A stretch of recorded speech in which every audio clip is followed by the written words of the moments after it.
Lima. It's like a half mile. That place was really fun too, but I don't think they run there much.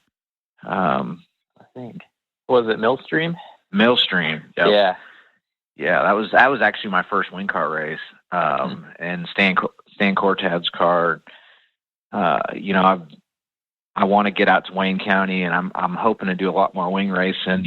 Ohio wing stuff is crazy competitive. I mean, it's they say it's like Outlaws, All Stars, and the PA Posse, and then for me it's Ohio, because those guys in Ohio, there's some tough competition down there, and a lot of times I don't even know who I'm racing with. I'm like, man, this guy's driving by me. Who the hell's that? And it doesn't matter what your name is, because if you're an Ohio guy, usually you can bring it to the track and haul ass. A lot of nice equipment there. So hopefully next year I get to do a little bit more of that with, the Ohio Speed Week included. I was really hoping to do that this year. The 00 wing car that we have is out of Michigan, and he's got a job where he can't always get away during the week, so hopefully this year we can schedule it a little bit better so we can get out there. You've got an Ohio audience here, so you let us know what we can do to help you get to Ohio next year. They're listening. We want to see Tmez at Speed Week next year. I want to be there too, man. I'm telling you, I probably go down there and miss half the shows, but I'm okay with that because I really do need the experience. And the ultimate goal is to move up in the platform racing that I'm doing, and that's All Stars and the Outlaws. With as big as their series is, as good as it pays. USAC's great too, and I'd love to secure a USAC ride, but it seems like the wing deal just has a little bit more incentives. And I saw your post yesterday about you're looking for some sponsorship deals, some marketing opportunities. So, I mean, this could be a good opportunity. What are you looking for with that? Well, with anything, I was talking to Brady Bacon's crew guy. He Snapchatted me or whatever. They're building brand new cars for next year, and I'm over here looking at my stuff. Have no plans on doing anything. None of my stuff's wore out, and it's pretty nice. But it would be pretty cool to start with a fresh hot rod going into the year, and maybe take my bent up Maxim that I've been racing for a spare car and push it off in my second garage and just use it for oh shit, I just tore up the good car, better pull out the Maxim type deal. And ultimately, I'd love to build a wing car. I've been trying to get my hands on a Meseraull DRC. That way I can kind of run it in both, have it as a wing car, but then if I tore up my good non-wing car, I could always run it non-wing as well. But I have I literally have the wings, I have front axles, I have the bird cages and the wing ram. I have everything for it, but just haven't acquired the chassis yet, and it's a tough sport. It's a rich man sport. And right now I'm just trying to build my team up, and I could go I could go line up enough deals next year to never even run my car, but it's just kind of funner when it's on your own schedule. And I have a lot of good help guys that come with me every weekend. They're great, and we work well together, and there's no pressure. That's the neat thing about running my car. There's just no pressure. If I make a mistake, I yell at myself, and I don't even get to the pits before I'm yelling at myself. But if you're driving for somebody else, and they got a lot of money invested, a lot of time, time is a lot of it too. You don't realize how much time these people spend their lives, getting race cars ready and hope to go have good runs. And then you go make stupid mistakes or just can't hit your ass in qualifying because you overdrive it. It sometimes is tough to come back to the pits when you have a first place car and you ran fifth, or worse, tear a guy's car up, because that never happens unless it's like, oh, we just put a brand new rear end and a fuel tank on it, and then you go destroy all that. You're just like, shit. And you said you mentioned it about the people that you bring to the track, but you also sometimes get to bring your daughters to the track as well. So how cool is that with them getting to see you race? it's pretty neat, especially I got a 4-year-old, and she's in preschool now, and she's starting to get it, and I got an almost 2-year-old. When I'm flicking through pictures and it comes on a race car, the 2-year-old, she's like, race car?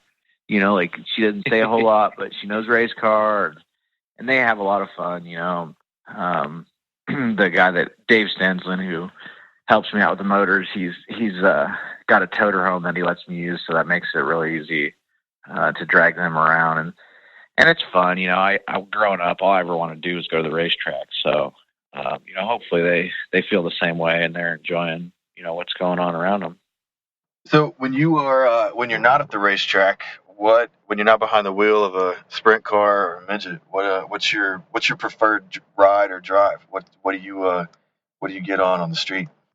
Well, if it's up to me, it's got to be manual, 5 or 6 speed, rear-wheel drive. Doesn't matter if it's a Toyota pickup or I just picked up an Infiniti G35, which is similar to a 350Z, same platform. It basically is just Nissan, or the Infiniti is Nissan's Cadillac, so it's got heated seats and sunroof. It's a little bit nicer. Ultimately, I would have got the 350Z, but the G has rear seats for the girls, so that's what I daily drive.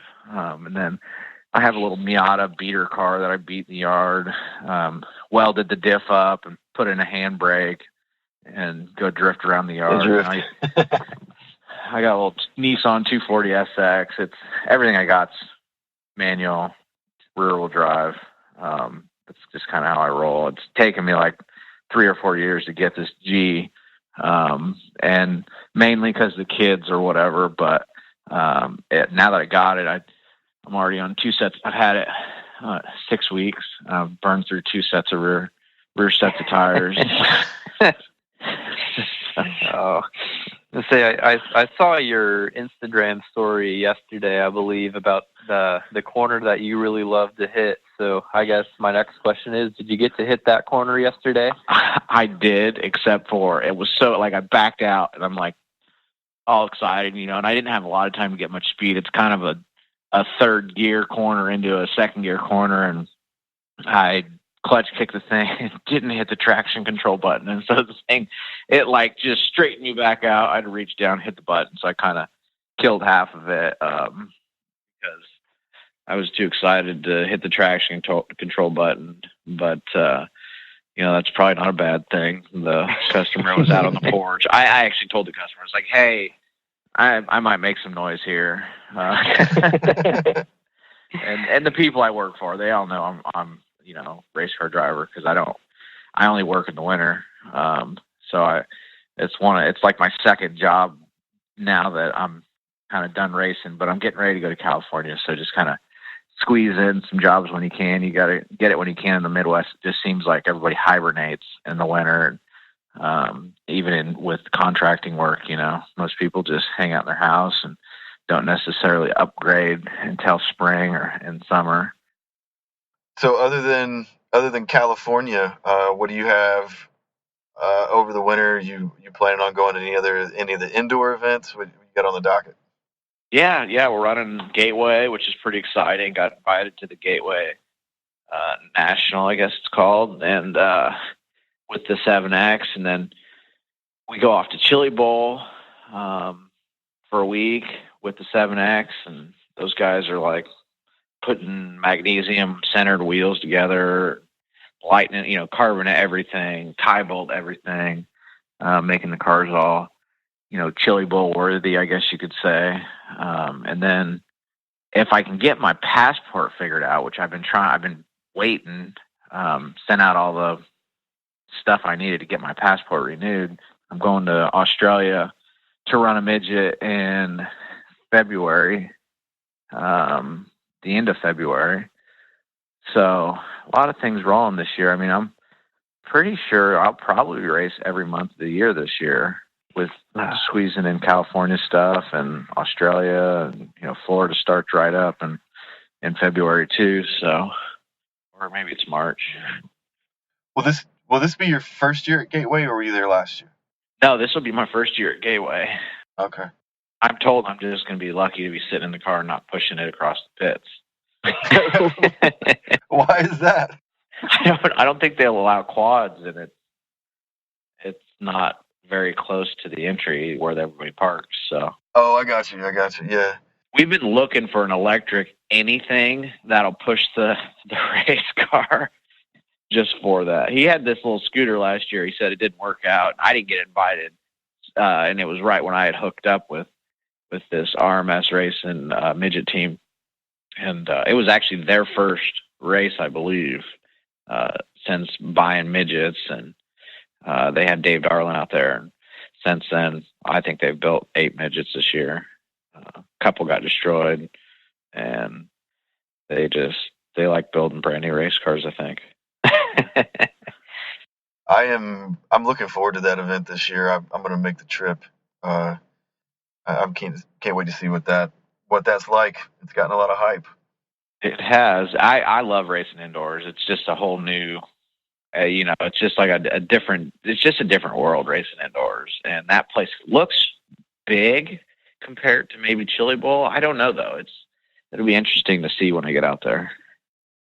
I have another, this is kind of off topic, but it's still racing related, I guess. But how would you describe your racing style?